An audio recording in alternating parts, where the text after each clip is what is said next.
Unan eus ar prantajoù en rolla diveza eo.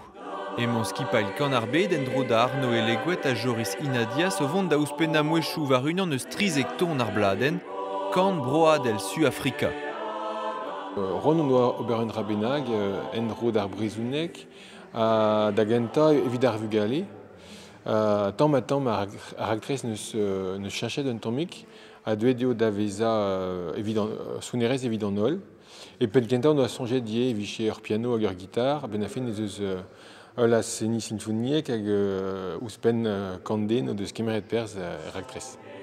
Pochou brezhoneg an ton zo bet skrivet gant Annie Koz. Evel tudal, kan erien skriv an irien, kelen erien pez kolajidi, e deus labouret en e c'horn war ar actrice brase, gant tournion sonerez deus Sina, Euskadi, Korsika, pe inizi ar meurvora bask. Gwelet a ra bremañ ar bladen o ton da wir. A vint on voe pli justre, pega moe skrivet on desten, voe nemet on destenik bin, quoi. Hag a ni an tol, voe giz on oberen, giz ma vefen bet e kreiz a c'houi.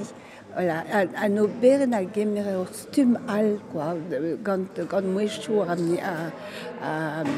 laskan. Mare ar son veska eo bremañ e studio Dizal e Kemper. Deuet eo Ava va inouva ton mil an avezet da ran er kabil idir da vea va zadig me, labouraj om c'hoaz, evit ma zon fe kaer an ol donioù. Ne gabe ket deomp eviche bet ken diez, ken start, ken hir. Mais bon, vraiment eo plijus kenan gwelet an disor hag gwere ne ket sevel seur pladen gaf din pe gwer ez eus ur bern traoù da ziskoulma, historioù gwerioù, aran evel just, enfin ur bern traoù zo da velet, an o ket chonjet e pen kenta. Dre al levr pladen skeude naouet gant Geoffrey Berniol e vo euliet ur plac'hig vihan o veaj idre ar zonerez en e c'hevreoù. Embannet e vo kan ar bet ben fin ar miz evit salons levrioù kareiz.